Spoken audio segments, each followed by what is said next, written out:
Aloha. Our culture's conditioning is the way we think and needs to be broken free from. Me telling you you're not who you think you are is just like you telling a loved one that they are not who they think they are. But to understand this stuff, let me use this as an example. This is to help you understand your loved one are two things. They are that thing that you love about them that they cannot see. And they are also that negative thing that gets triggered, that passes through them in times that they too cannot see. Our culture believes that we know who we are because of our own thoughts, and we believe our own minds. And then we believe that we're this personality. In fact, I would say most of us in the West work on this personality actively. We try to be strong and tell our minds that other people's thoughts of us don't matter and other people's feelings don't matter, and many other things that are really not natural for humans. We change definitely, but not because of the emotions and the responsibilities that we take on through these thoughts. All of this is simply the ego. And the ego is simply what you have experienced in life. It is part of this world. Your body is of this world, and your mind is of this world. But the truth is that your mind cannot perceive this world accurately. Only you can, the true you, which poetically is said to not be of this world. Yes, this is a journey that will challenge your belief against logic and truth. It is described in more intelligent ways in my words, that life is awesome and you just can't see it. And this is where I wish to share some things that's right in front of you. Your personality, which is really your ego or mind, it takes some time to realize truth, but you'll find consciousness of who you are is never affected by this world that we experience. Truth is that we are experiencing this world, but not the way your mind and personality believes. This is about taking a close look at experience to understand your experience, and when you understand your experience, you will start understanding life. It's poetic and symmetrical, and it is the truth for you to either perceive or not perceive. How we see life and how we see things in the East are different, and there's contrast, which is beautiful and needed. Surely it's different, but if things are different than what you consciously may be aware of, don't get defensive, don't react. Just sit for a moment, and this feeling will slowly turn you back into a child to be curious, to know. However, in the West, unfortunately, we are conditioned to pretend. We pretend we know something because we can remember it. We pretend we don't feel things that just to cope. We pretend that others don't matter. We pretend there isn't a problem to cope. We pretend our actions are due to how others treat us. There's a lot of other examples, but I'll slow down for a moment. The truth is our actions that we show the world are always 100% our choice. To believe anything else, well, that's due to your personality. Breathe, brothers and sisters. This is not about remembering information. It's more like we're looking to see if you can perceive this. Can you see the irony? Can you see the humor? Can you see the difference between what your mind tells you and how you are aware when you're calm, at peace, when you know? The only problem is that we can't understand our experience. We take things personal, and we take responsibility for our minds personally, as we believe we're the mind. But what if the mind really isn't yours? It definitely stores the data you experience while you're blessed to use it. This mind belongs to this earth as your body belongs to this earth. When we die, it goes back to the earth, to the owner. We may believe many things, but in the real world, the now, our bodies will feed this earth upon our death, as this earth has fed us in life. Fear. Fear is part of this world, and it's a beautiful illusion. We have a choice to transcend and conquer or compulsively live in it.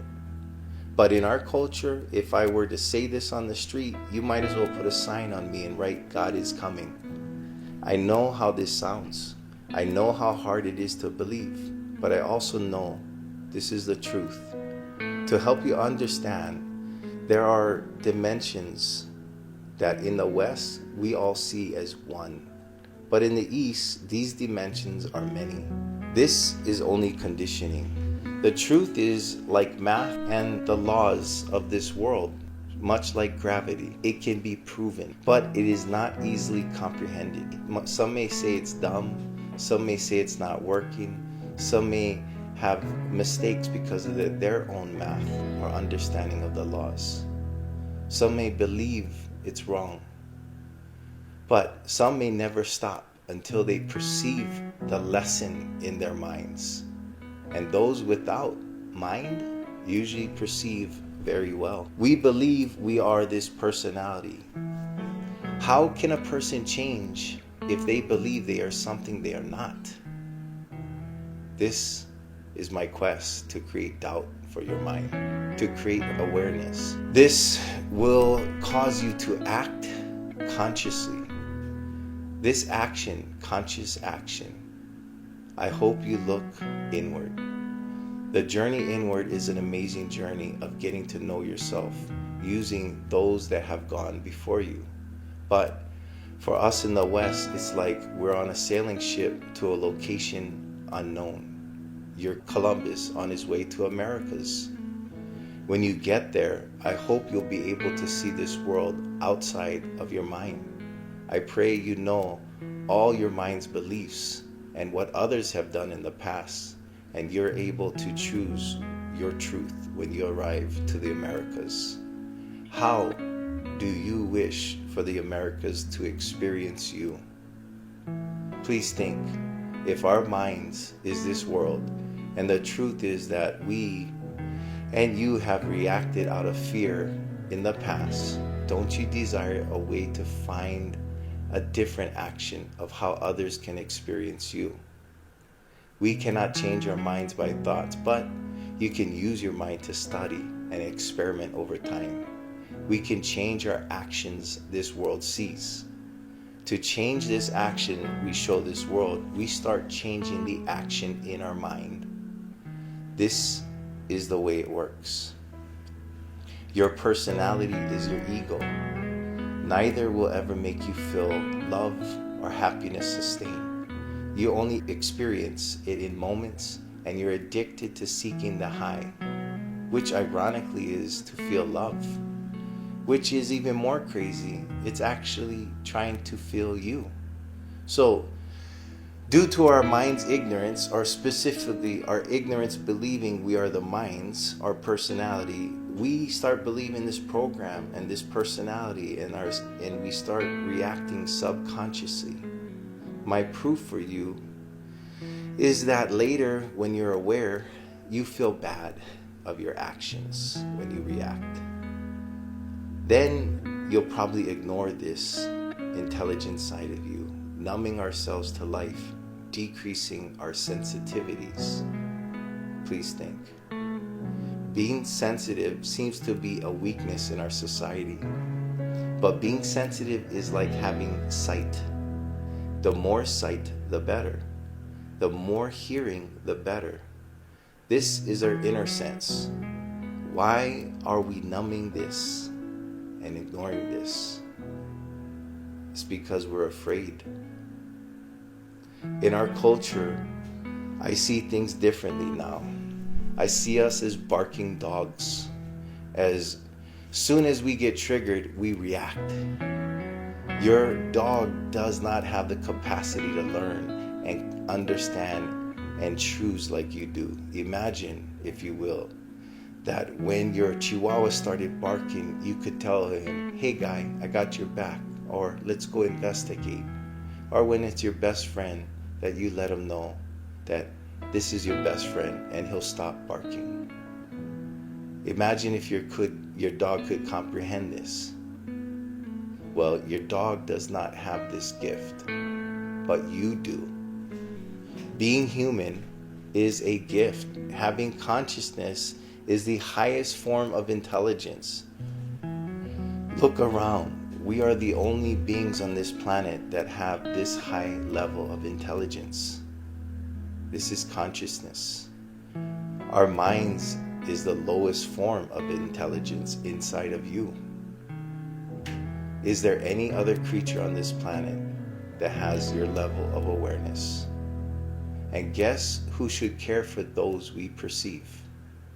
The highest level of intelligence will always care for those who lack awareness.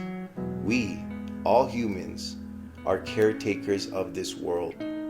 Our minds believe it needs to take over this world. Our egos wants to get all the attention from this world or make all the money from this world. But the truth, if you sit long enough with your consciousness, you will want to give this world all the things your mind desires to possess.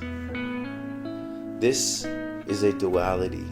We lose perspective over time, only to see one dimension, our own perspective.